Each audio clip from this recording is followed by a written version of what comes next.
Hello everyone, welcome back to Legally Blind. Today I want to talk about something that is not discussed nearly enough in connection with blindness and visual impairment, and that is mental health. First, a disclaimer. I am not a mental health professional. Any information I present in this video comes from external sources, which I will link to in the description below. I am, however, a visually impaired person who has also experienced and continues to live with mental health issues. I am also a highly qualified scientist, so I have pretty decent research skills. All I'm doing here is relaying some of the information I have found, as well as expressing some of my own opinions and insights. So you're welcome to take anything I say here with a grain of salt. Okay, now that's done, let's get right into it.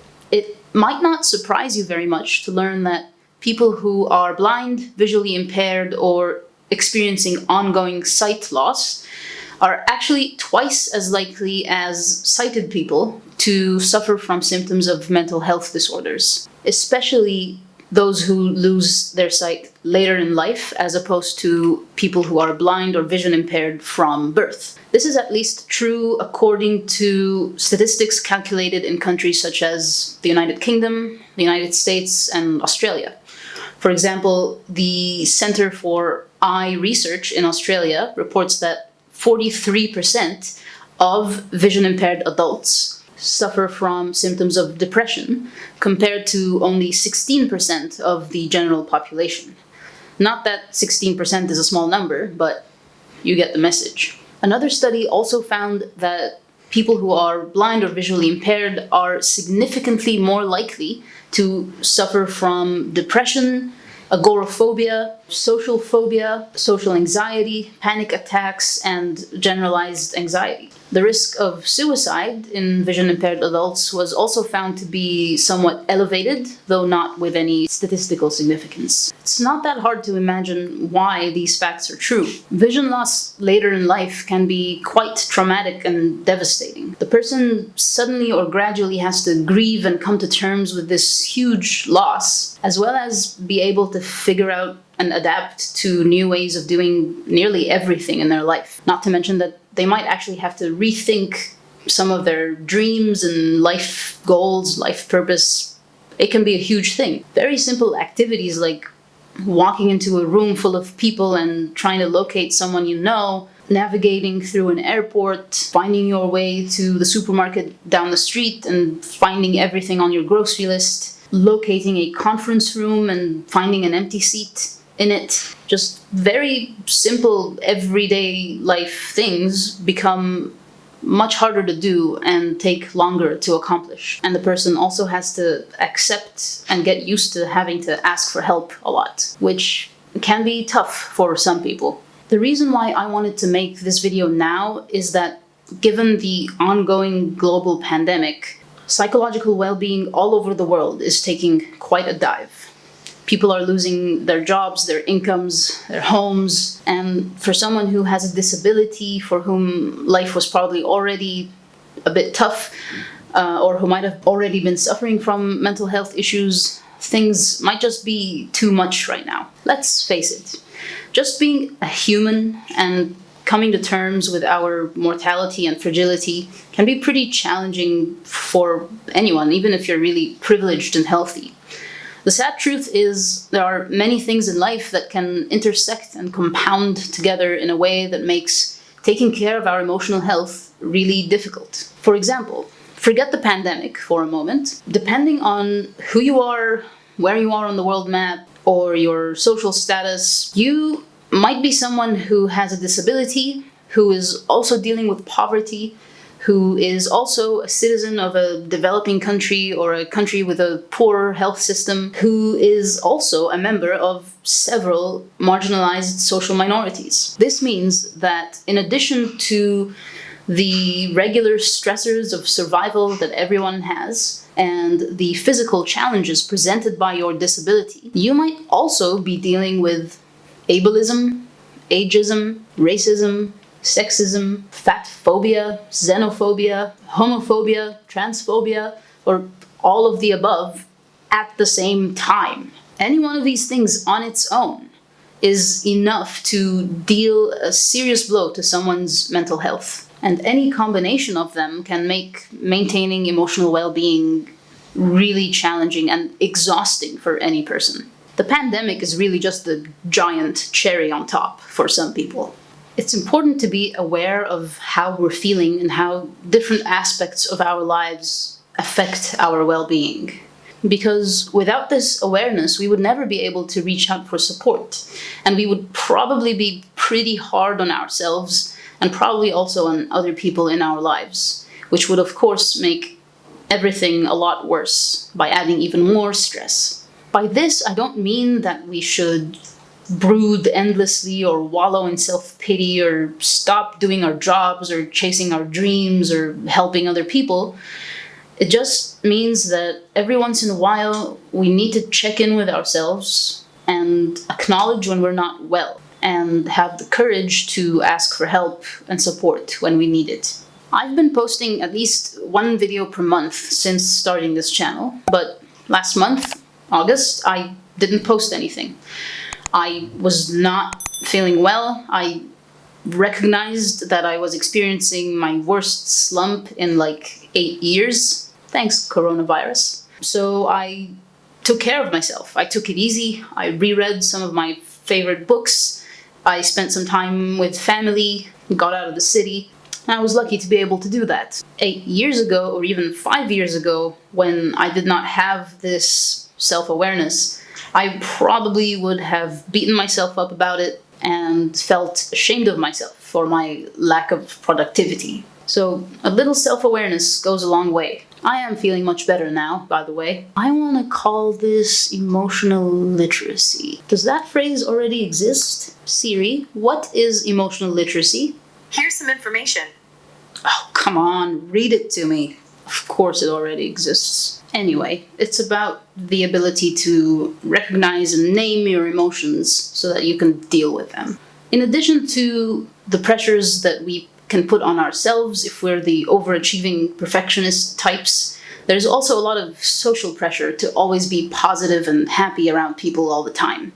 Some would actually call this toxic positivity. People tend to be uncomfortable around sadness or any sort of emotional state that would be considered negative, so they might try to avoid you altogether or try to fix it by saying things like, just cheer up, or things aren't that bad, when all you really need to hear is, do you want to talk about it? Or is there anything I can do to help, for example? In my culture, this kind of pressure also exists, but is also laced with a little bit of religious guilt. If someone notices that you are down in the dumps, they might take it upon themselves to start reminding you of your blessings and of how you should be grateful for them, and how you should also be grateful to God that things are not even worse than they are. So not helpful. Don't get me wrong, having perspective and cultivating gratitude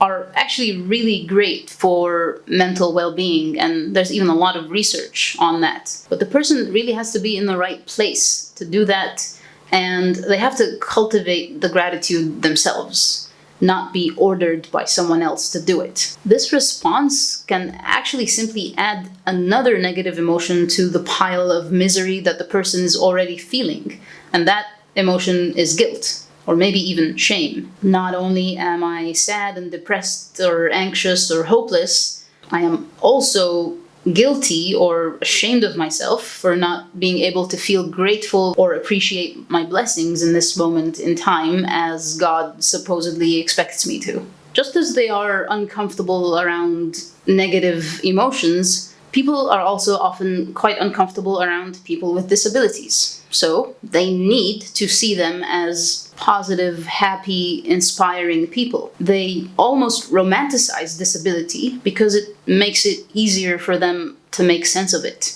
And when a disabled person does not live up to their expectations of inspiring positivity, they either disappear from around them or they become very awkward. It's almost as if they expect everyone with a disability to be like, yeah, it's great to be blind. It's made me stronger. It's made me who I am. It's taught me so much about people. And while all of that might actually be true, it is also true that sometimes being blind really, really, really sucks. Or vision impaired, obviously. And it really should be okay to be able to say that. And people should be able to sit with that, be present with that, and deal with their discomfort. So, from my experience, let me say this to anyone who has a disability who might be watching or listening right now. You do not have to be happy and cheerful all the time if that's not how you feel. You do not owe it to anybody to put on a brave face when you're not feeling brave. You don't have to smile if you're feeling down. You do not have to be an inspiration to everyone you meet. And you deserve to take care of yourself and to be supported regardless of how productive or extroverted or talented or otherwise pleasing you may or may not be in the eyes of other people. Allow yourself to actually feel whatever it is you're feeling. Accepting that you feel a certain way is much less exhausting than denying it or resisting it. Accept that life is more challenging for you than it is for many people. Accept that most societies today still marginalize and exclude us. And if you are angry about that, that's valid. You're not obliged to take a positive spin on everything, and you don't have to be strong all the time. You're not even obliged to channel your anger and sadness and sense of injustice into productivity and creativity and meaningful work. If you want to do that and you're able to do that, then great. But it's not an obligation, and it is certainly not a prerequisite in order for you to be considered valuable. If at times things just get to be too much and you lose perspective and strength, it's okay. If you're able to be kind to yourself, they will probably come back. If you understand that you can't really control your emotions, only your actions, then you will probably be less angry with yourself for having them. Even if you accept them, you might still think, this sucks, I don't want to feel this way, but you will at least be in a much better position to be able to do something about it. There's a lot of really good information on the internet now for anyone who has mental health issues and wants to help themselves. So I'm not really gonna go into that. But there is one thing that I want to point out. If you are someone who has a degenerative eye condition and you decide to seek psychiatric help, watch out for this. Many psychiatrists are not familiar with ophthalmic conditions, and many of them don't see a lot of ophthalmic patients. So if they prescribe you a psychoactive drug, you need to ask them very clearly about whether this drug may affect your vision. Many antidepressants, for example, may have side effects like blurred vision. Other drugs can increase your risk of type 2 diabetes, which could also affect your vision. So you need to watch out for that. And if the doctor doesn't seem to take your question seriously, then you might want to find another one. If you're in Egypt and you have a disability, or you know someone who has a disability, you might want to check out an organization called HILM. You can check them out on Facebook or on their website, www.hilmegypt.org. I think I'll leave the link in the description below. They are building a supportive community for people with disabilities. They organize activities and meetups and things like that. And being part of a supportive community is one of the scientifically proven ways of really boosting your mental health. So check it out. I will also leave a few links in the description to audiobooks and YouTube channels that relate to mental health. I am definitely not done talking about vision impairment and mental health. There will be more about this topic in the future, but for now, I hope this was helpful. Thank you all so much for watching. Please like the video, share it, subscribe to the channel, and consider becoming a patron on www.patreon.com/legally-blind. And as always, special thanks to my patrons, and I'll see you all in the next video. Bye.